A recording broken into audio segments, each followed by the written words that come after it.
Press the bell icon on YouTube app and never miss an update. Press the bell icon on YouTube app and never miss an update. लैंगिक जनन में क्या पढ़ना है? पुष्पीय पौधों में लैंगिक जनन और जंतुओं में लैंगिक जनन। तो पुष्पीय पौधों में लैंगिक जनन की प्रक्रिया में हम लोग जो शुरू किए थे पिछले क्लास में, तो पुष्पीय पौधों में लैंगिक जनन की संरचना में हमने सबसे पहले बात किया था पुष्प की संरचना के बारे में कि पुष्प की क्या क्या संरचनाएं होती हैं। कुछ सहायक अंग थे, कुछ मुख्य अंग थे, और पुष्प के नर भाग और मादा भाग अलग पुष्प में थे, तो उसको हमने कहा था एक लिंगीय पुष्प। जब एक ही पुष्प में होंगे तो उसे हम क्या कह रहे थे? द्विलिंगी या पूर्ण पुष्प के नाम से जाना जाता है। अब हम लोग बात करेंगे, जो पुष्प की बात करते हैं तो पुष्प में देखिए जो है, सबसे पहले हम लोग बात करेंगे नर युग्मक की। पुष्प का नर भाग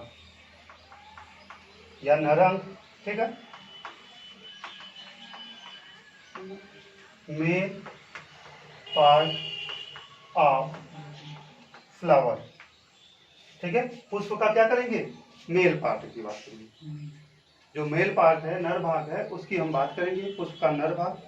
तो पुष्प का जो नर भाग होता है उसमें हम जो है बात करते हैं, उसमें का नर भाग कौन सा होता है? पुमंग, या इसी को क्या कहते हैं इंग्लिश में? एंड्रोसियम, ठीक है। एंड्रोसियम कहते हैं या पुष्प का नर भाग कहते हैं। एंड्रोसियम या जो पुष्प के नर भाग की बात किया जाता है तो एंड्रोसियम की संरचना हम बनाते हैं, नॉर्मली जो संरचना होती है।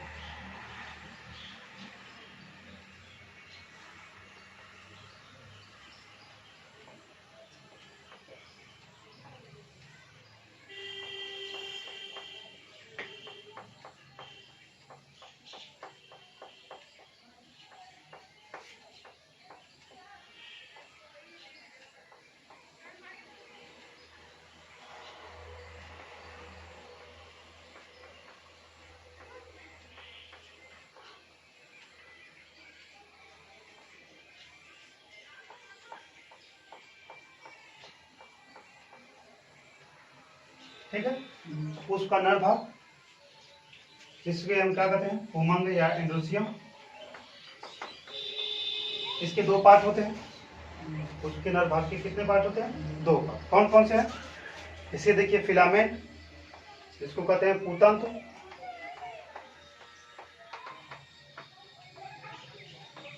ये जो होता है हमारा क्या होता है? परागकोश,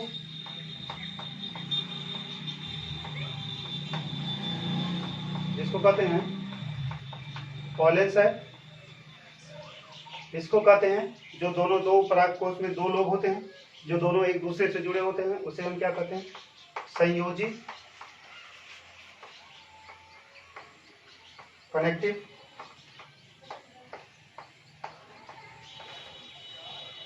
ठीक है, संयोजी या कनेक्टिव के नाम से जाना जाता है। इसमें देखिए क्या होता है कि जो परागकोश की पुमंग की बात करते हैं तो सबसे पहले हमारा ये जो पुमंग होता है, यह पुष्प का जो भाग होता है पुष्पासन, ठीक है। बहुत से पुष्पों में पुष्पासन से लगा होता है, ठीक है। और बहुत सारे ऐसे, जैसे गुड़हल हुआ, से गुड़हल की बात करते हैं तो गुड़हल में किससे लगा रहता है? ये जो मादा जो नांग होता है इसका, कैल्शियम का जो वर्तिकाग्र भाग होता है, वर्तिका में वर्तिका, उसी वर्तिका से लगे होते, उसमें किससे लगे होते? वर्तिका से लगे हुए प्रतीत होते। इसकी स्ट्रक्चर की बाह्य संरचना की बात हुआ। अब इसमें आंतरिक संरचना की बात करते हैं तो पुष्प में देखिए क्या होते हैं कि ये जो परागकोश होता है, परागकोश में जो है नर युग्मकोद्भिद या कहते हैं पुष्प के ये पराग कणों का जो विकास की बात करेंगे, ठीक है। तो पराग कणों की जो विकास की हम बात करेंगे तो देखिए क्या होती है,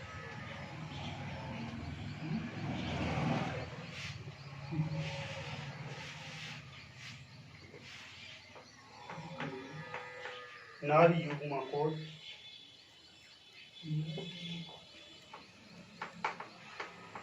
भेद,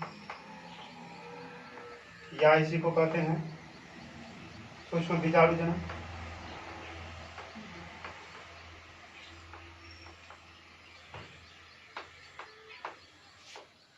या इसी को कहते हैं परागकण का विकास।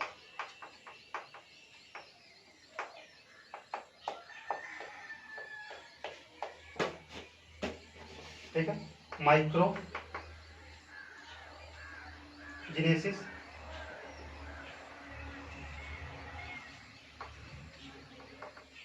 और development of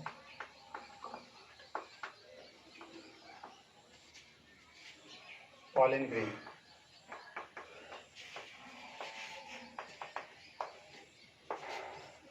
development of pollen grain।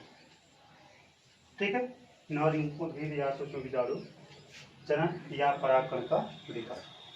देखिए, माइक्रोजीनेसिस या डेवलपमेंट ऑफ पॉलन ग्रेन, सूक्ष्म बीजाणु जनन या पॉलन ग्रेन के जो विकास के बारे में हम लोग बात करते हैं, तो यहाँ पर क्या होता है कि जो पॉलन सैक होता है, यानी शुरुआती अवस्था में एक दीर्घ बीजाणु मात्र कोशिका होती है। क्या होता है? लघु बीजाणु मात्र कोशिका क्या होती है? लघु बीजाणु मात्र कोशिका।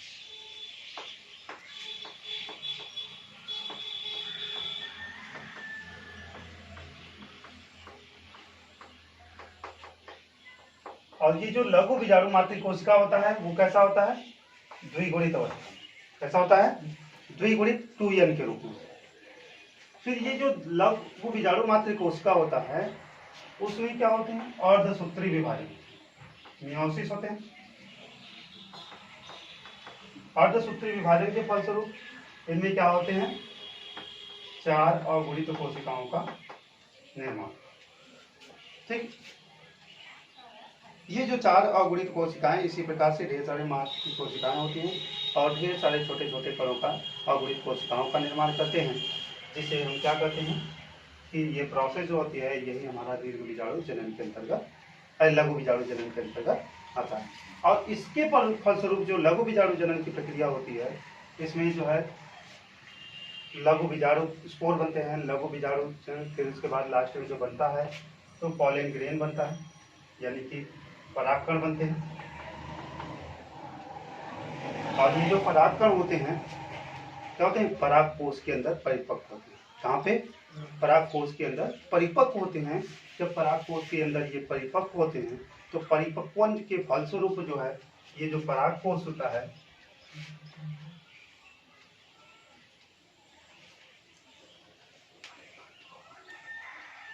ये जो परागकोश होते हैं वो परागकोश का स्फुटन होता है। क्या होता है? स्फुटन। यानी जैसे ये हम बात कर रहे हैं,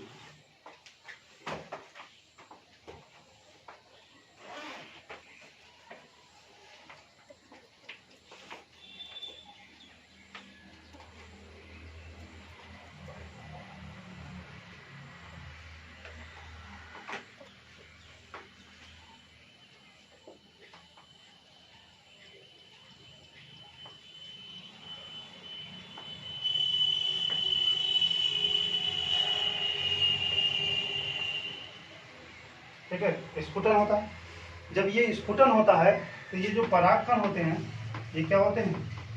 स्वतंत्र हो जाते हैं,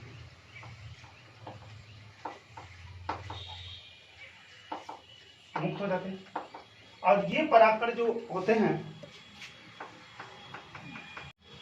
पॉलन ग्रेन,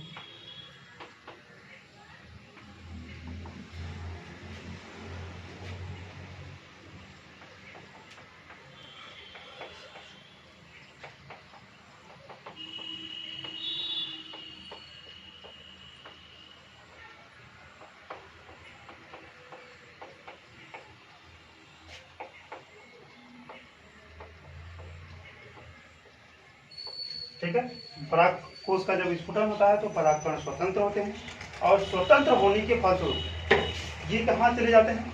वायु के माध्यम से, कीटों के माध्यम से, या तो स्वपरागित होते हैं जो उसी में झुके रहते हैं, थोड़ा सा वर्टिकाग्र से ऊंचा होते हैं, तो वो उसी में, या जल के माध्यम से जलीय पौधों में परागकण क्या होते हैं? वर्टिकाग्र तक पहुँचते हैं, तो उस क्रिया को क्या होते हैं? परागण की क्रिया कहते हैं। यानी कि परिपक्व होने के फलस्वरूप इसी समय जैसे जैसे परागकण विकसित होते हैं, सेम उसी समय क्या होते हैं, पुष्प के मादा जनांग यानी जायांग में जो होता है एग सेल का भी विकास होता है। तो यहाँ हम लोगों ने बात किया किसके बारे में, परागकण के। ठीक है, अब इसी के बाद हम लोग जो है पुष्प का दूसरा पार्ट होता है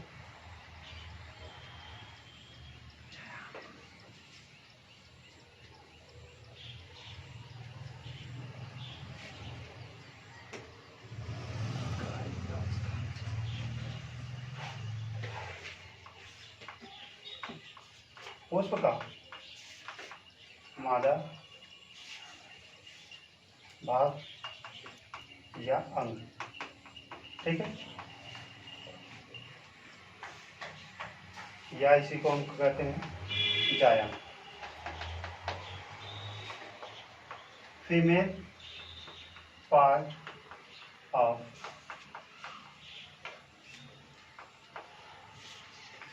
फ्लावर आर गाइनोइशियम। ठीक है, गाइनोइशियम होता है जो पुष्प का फीमेल पार्ट होता है। तो फीमेल पार्ट के बारे में हम बात करते हैं। यहाँ पर देखिए,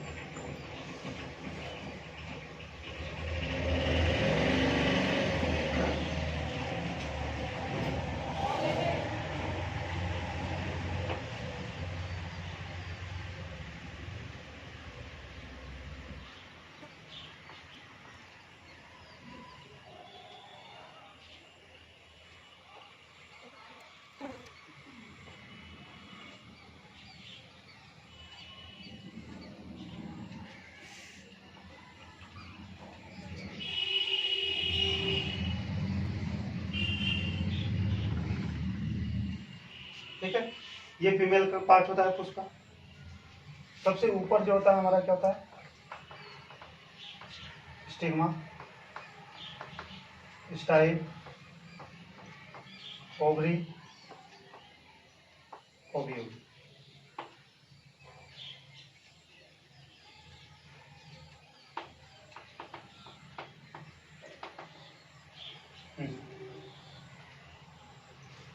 स्टिल लिख दे रहे हैं, पेडिसिल रहेगा।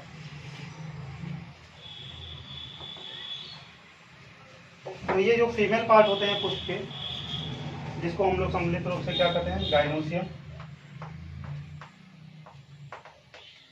इसमें सबसे ऊपरी भाग जो होता है घुंडीनुमा संरचना होता है, जिसे स्टिग्मा कहते हैं यानी वर्तिकाग्र कहते हैं।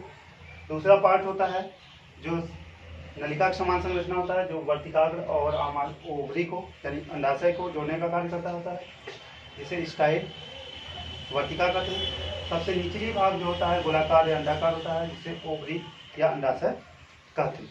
अंडाशय के अंदर जो होते हैं ओव्यूल होता है। ठीक है, ओव्यूल के अंदर ही क्या होते हैं, मादा एग सेल या अंड कोशिका का विकास। मादा एग सेल या अंड कोशिका का विकास होता है। अब जो मादा अंड कोशिका या एग सेल के विकास के बारे में हम लोग पढ़ेंगे। यहाँ पर ये विकास की क्रियाएं जैसे जैसे परागकोश में जो है लागू बीजाणु, मातृकोशिका, लागू बीजाणु की विकास होता है यानी कि परागकण का विकास होता है, उसी समय इसमें जो है दीर्घ बीजाणु अर्थात एग सेल का विकास होता है। तो देखते हैं हम लोग।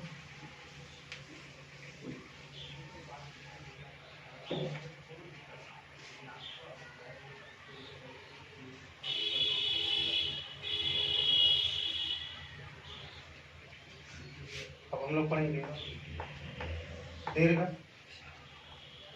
बीजाणु जनन, या इसी को कहते हैं अंड कोशिका का विकास।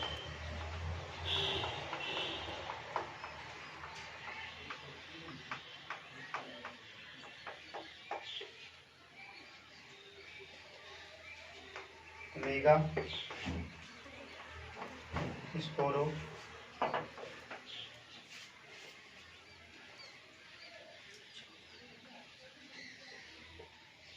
मेगा स्पोरोजिनेसिस, वहां पर माइक्रोजिनेसिस बस लिखे थे, कहा माइक्रो स्पोरोजिनेसिस रहेगा पीछे वाले में। ठीक है, आर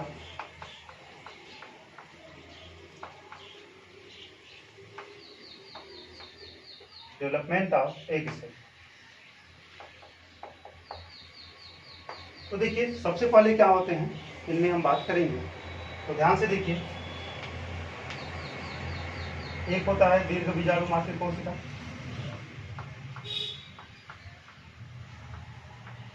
बीजाणु मातृ कोशिका, जो कि किस अवस्था में होता है, 2n के रूप में। दीर्घ बीजाणु मातृ कोशिका होती है किसके अंदर, ओव्यूल के अंदर। ये दीर्घ बीजाणु मातृ कोशिका में जो है एक मियोसिस डिवीजन होता है। कौन सा डिवीजन होता है, मियोसिस, यानी अर्धसूत्री विभाजन होता है। तो कितनी कोशिकाएं बनती हैं, 4 कोशिकाएं। कितनी बनती है अर्धसूत्री विभाजन के बाद, 4, जिसमें से 4 में से 3 क्या होते हैं, डीजनरेट हो जाते हैं। 3 कोशिकाएं डीजनरेट,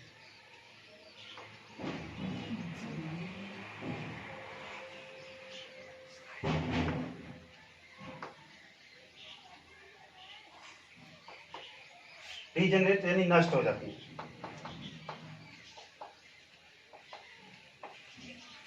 और एक ही केवल क्या होता है, क्रियात्मक होता है, फंक्शनल।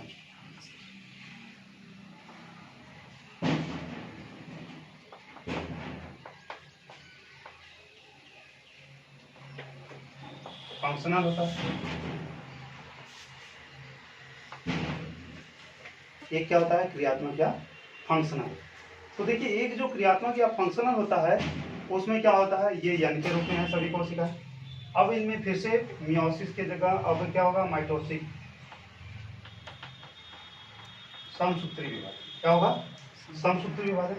तो इसके अंदर जो केंद्रक है वो एक कोशिका से कितने में बदल जाएगा, एक केंद्रक से 2 केंद्रक।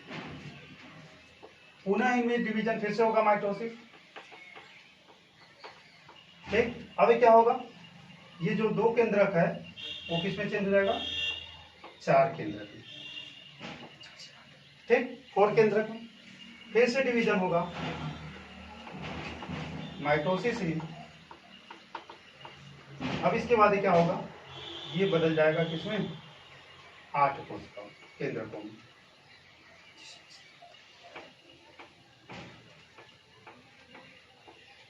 आठ केंद्रक हो जाता है, एक न्यूक्लियाई सेल बन जाता है। जब एक न्यूक्लियाई सेल 8 केंद्रकों का जो कोशिका बन जाता है, उसमें बाद क्या होता है अगले स्टेप में, कि इनमें से 3 केंद्रक एक ध्रुव की तरफ और 3 दूसरे ध्रुव की तरफ चले जाते हैं। ठीक है,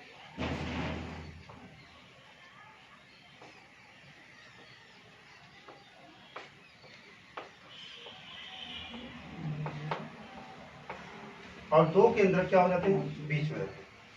यानी कि जैसे ओव्यूल जो होता है हमारा, देखिए ऐसे होता है, बीजाणु की बात हम जब करते हैं तो ये संरचना इस प्रकार से।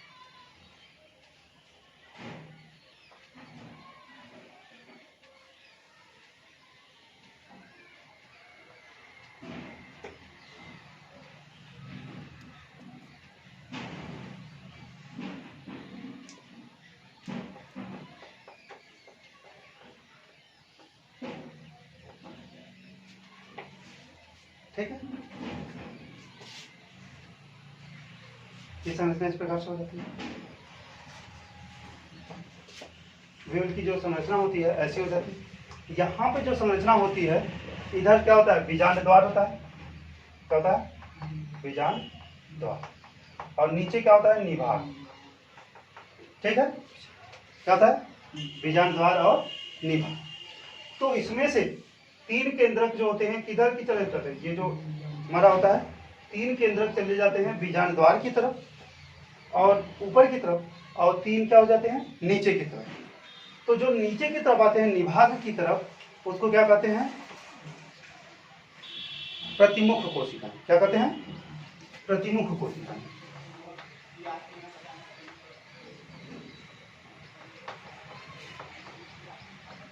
यानी कि एंटीपोडल से।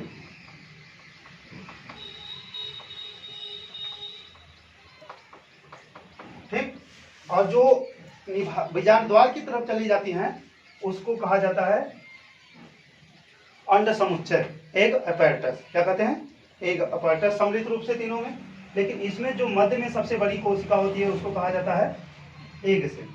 क्या कहते हैं? एग सेल, अंड कोशिका। और जो किनारे की दोनों होती हैं उसको कहा जाता है सिनर्जिड सेल, सहायक कोशिका।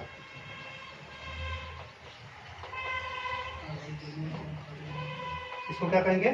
सहायक कोशिका। और ऊपर वाले को अंड कोशिका। और इन तीनों को सम्मिलित रूप से कहा जाता है अंड समुच्चय या एग अपैरेटस। क्या कहते हैं? Egg apparatus. अब इसके बाद ये जो बीच में होती हैं इसको कहा जाता है ध्रुवीय केंद्र। क्या कहते हैं? ध्रुवीय केंद्र, या इसी को कहते हैं इंग्लिश में पोलर न्यूक्लियाई। ठीक, पोलर न्यूक्लियाई। कुछ समय के पश्चात ये जो दो ध्रुवीय केंद्रक होते हैं आपस में मिल जाते हैं। तो यहाँ पे हम दिखा दे रहे हैं,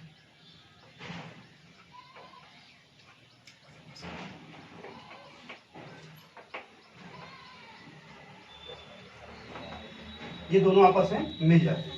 जब ये मिल जाते हैं तो ये दोनों पहले क्या थे? यन यन के रूप में थे।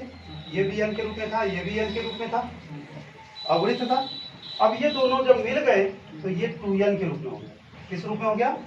2n के रूप में, क्योंकि दो केंद्रक हो गया। और जब 2n के रूप में हो गया तो इसको कहा जाता है द्वितीयक न्यूक्लियाई, द्वितीयक केंद्रक। क्या कहते हैं? द्वितीयक केंद्रक, यानी कि secondary cell nuclei, secondary nuclei या न्यूक्लियस द्वितीय केंद्रक होता है। तो अब हम बात करते हैं इसी के अंतर्गत ये क्या होती है कि जब निषेचन की क्रिया होती है, यानी कि परागण के द्वारा जो है एक परागकण जब हमारे वर्तिकाग्र पर आता है तो वर्तिकाग्र के माध्यम से फिर बीजांड के अंदर प्रवेश करता है। उसके बाद क्या होता है कि जैसे ही प्रवेश करता है तो बीजांड में नर युग्मक जो होता है उसमें दो केंद्रक होते हैं। अंडकोशिका परागकण में दो केंद्रक होते हैं। उसमें से एक केंद्रक जो होता है वो एक सेल को निषेचित करता है और निषेचित करके जाइगोट बनाता है। आगे स्टेप में हम बताएंगे वो प्रक्रिया में। और दूसरा जो होता है केंद्रक वो दूसरे वाले को निषेचित करता है, द्वितीय केंद्रक। तब ये जो होता है ये त्रिगुणित केंद्रक बनाता है। यहाँ पर क्या होता है, थोड़ा सा एक बस जान जाइए, बाकी डिटेल से बताते हैं आगे। यहाँ पर ये जो बनेगा इससे जाइगोट बनेगा। जाइगोट विकसित होकर के किसका निर्माण करेगा? भ्रूण का। किसका निर्माण करेगा? भ्रूण। भ्रूण जो होता है बाद में अगली पीढ़ी में नए पौधे का विकास करेगा। लेकिन ये जो निर्माण करेगा वो बनाएगा भ्रूणपोष। क्या बनाएगा? भ्रूणपोष, यानी जो बीज पत्र नहीं होते हैं, बीज का दाना, किसी का बीज बड़ा होता है, छोटा होता है, जैसे मटर चने का जो होता है बीज होते हैं, तो ये जो बीज होते हैं या बीज पत्र होता है वही भ्रूणपोष कहलाता है।